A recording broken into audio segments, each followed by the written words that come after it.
The US government shutdown is dragging on, and the Senate is scrambling for a solution. But will they find one? Let's dive into the latest developments, shall we? This situation is dynamic, with the clock ticking on day 38 of the government shutdown, and the Senate is gearing up for a crucial vote. The core issue: Republicans are attempting a new strategy to get the ball rolling. But it's a high-stakes gamble. Here's the breakdown. The Senate is poised to vote on the House-passed continuing resolution, but with a twist. Republicans aim to amend it, adding long-term appropriations bills and extending government funding beyond November 21st. The goal? To lure in moderate Democrats who've been in negotiations all week. They're dangling the promise of votes on extending healthcare subsidies in the future. The Senate reconvenes at noon, but the vote's timing is still up in the air, and it needs 60 votes to pass. But here's where it gets controversial. It appears unlikely that enough Democrats will bite. The recent election results, where Democrats swept key races, seem to have emboldened them to hold out for more concessions. The vote comes as the Trump administration has started cancelling thousands of flights across the US. To ease pressure on air traffic controllers. What's the timeline? The Senate will reconvene at noon, but the vote time isn't set yet. What's the plan? The Senate will vote on the House-passed measure, aiming to amend it with 3 full-year appropriations measures.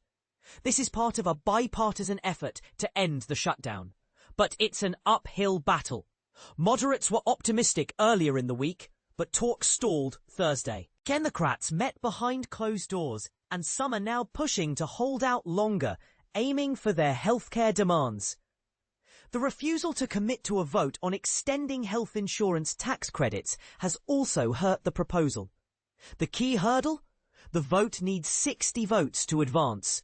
Republicans need at least 5 more Democrats to join them. What are the expectations?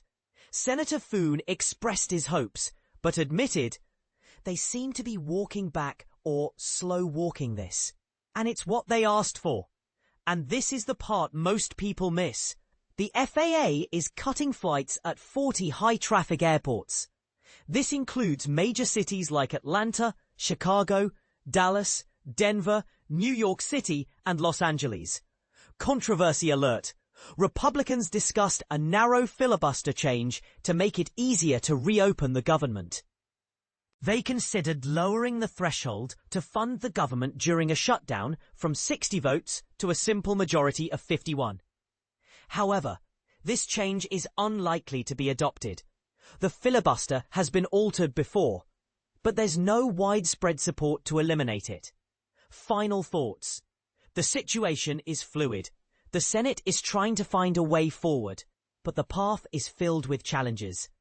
The future of the government shutdown hangs in the balance. What do you think? Will the Senate find a solution? Are the Democrats right to hold out for more concessions? Share your thoughts in the comments below.